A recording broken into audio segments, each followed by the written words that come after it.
Welcome to Medication TV. UNESCO launches the Global Education Monitoring Report 2021-22. The UNESCO has launched the GMR report of the year last week on 10th December. The report shows the extent to which non-state actors, that is, private educational agencies, are engaged in education. It reveals that 350 million children and youth are now educated in non-state schools worldwide. Analysis of 211 new profiles on the report reveals how each country in the world regulates non-state education provision. It shows that regulations tend to neglect equity. Only 55% of the countries have regulations preventing selective admission procedures in non-state schools. Only 27% of countries prohibit explicitly profit-making in primary and secondary schools, which runs counter to the commitment countries made for 12 years of free education for all. Only 7% of countries have quotas that enhance access to schools for disadvantaged students, and only half regulate private supplementary tuition. Without adequate regulations on private education or the capacity to enforce them, the report warns that equity, inclusion and quality, the core principles of which SDG 4 is based, are at risk. The report shows that households in poorer countries spend a disproportionate amount of the income to educate their children. Households account for 39% of education expenditure in low and lower middle income countries compared to 16% in high income countries. As a result, 8% of families worldwide have to borrow to send their children to school. Have a look at the revelations by the report.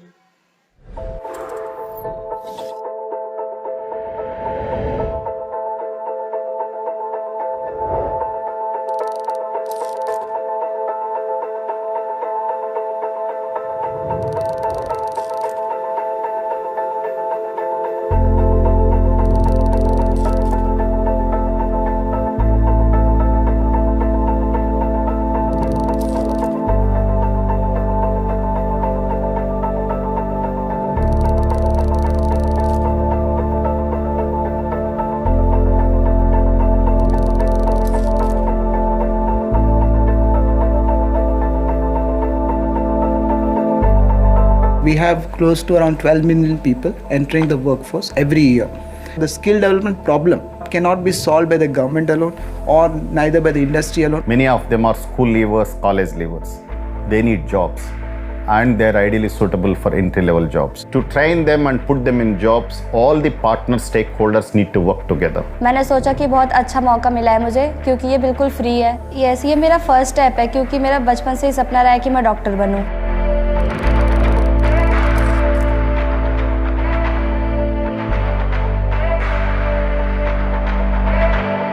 The choice of schools available to low-income families is not nearly as good as the choices available to those wealthier families. The reality is that the choice of a world-class neighborhood school within safe walking distance of my home was snatched from me.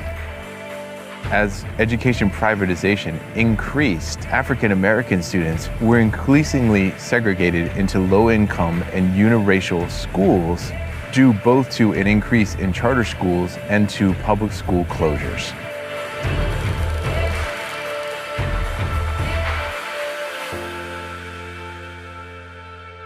때부터 그런 혜택을 받았다고 할 수 있어요. 환경의 영향인 것 같아요. 본인이 욕심이 있고 또 어떻게 성취하고 싶은 목적이 있다면은 더 원하게 되는 경향이 생기는 것 같습니다. 이게 공교육이 꼭 부족해서라기보다는 여기서 좀 더 잘하고 싶다는 경쟁 의식.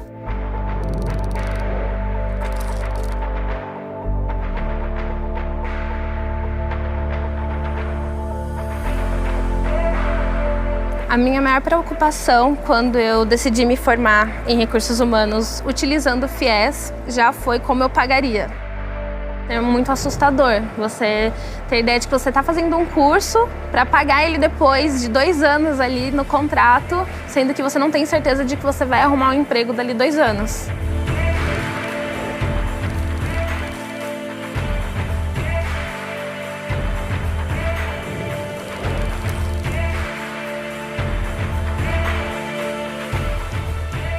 Ndi mukyala muzadde nina abaana 6 nezijjayo sente netwala abaana ku masomero ne babeera nga basoma nga nze bwe nnoonya emirimu gye nkolakola okusobola okusasula sente z'okuzizaayo. Government of Uganda is not financing universal primary education or universal secondary education as it is supposed to.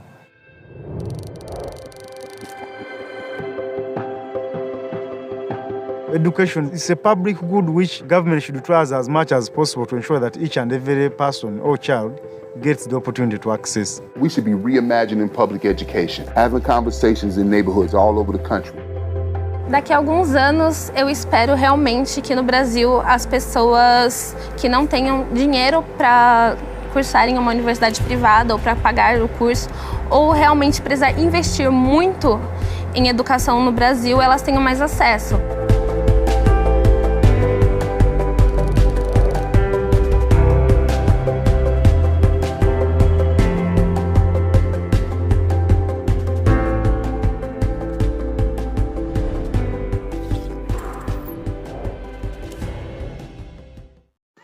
All the private educational agencies study this report and take necessary follow-up action. It's a matter of deep study and reflection for education missions like the Montfortian Education Foundation. We commit ourselves to follow up the process. A copy of the report, now available on the net, will be made available to all institutions and the management of Montfortian Education. Back home, there's another important news to bring to the Montfortian family. Diamond Jubilee of Education Mission Commitment. The director of MEF, Brother Mani McConnell, is celebrating the Diamond Jubilee of his commitment to education mission. Along with 4 Silver Jubileans, brothers Arun Prakash, Jose Emmanuel, Arogyam and Anthony. Grand celebrations were held on 4th December in Boys Town, Hyderabad to felicitate the Jubileans. Blessings were showered on them by the representatives of the relatives, companions, superiors of the congregation, the Archbishop and well-wishers.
Jubilee affirms equity, equality, and equanimity. We wish them a year of special graces and blessings of the Lord with whom they are in mission.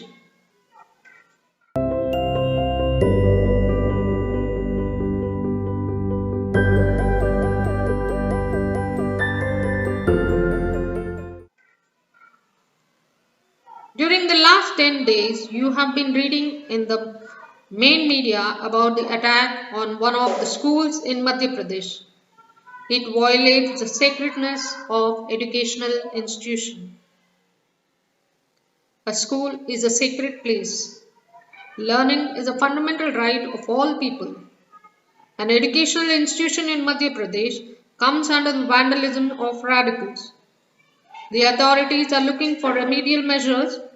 It should bring all the right-thinking people to come together and provide corrective solution to the erring persons and support system to the education of our children.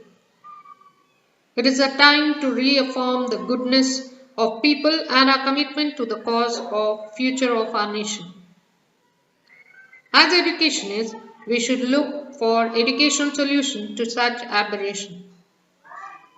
We do not show the visuals of the violations reported extensively in the national media. Our response is equally a matter of concern for the violators who are playing a negative role in society and those who are affected by the evil forces. The MAF is in touch with such larger issues of education in India today. This is Rajani signing off with some more interesting news for next time.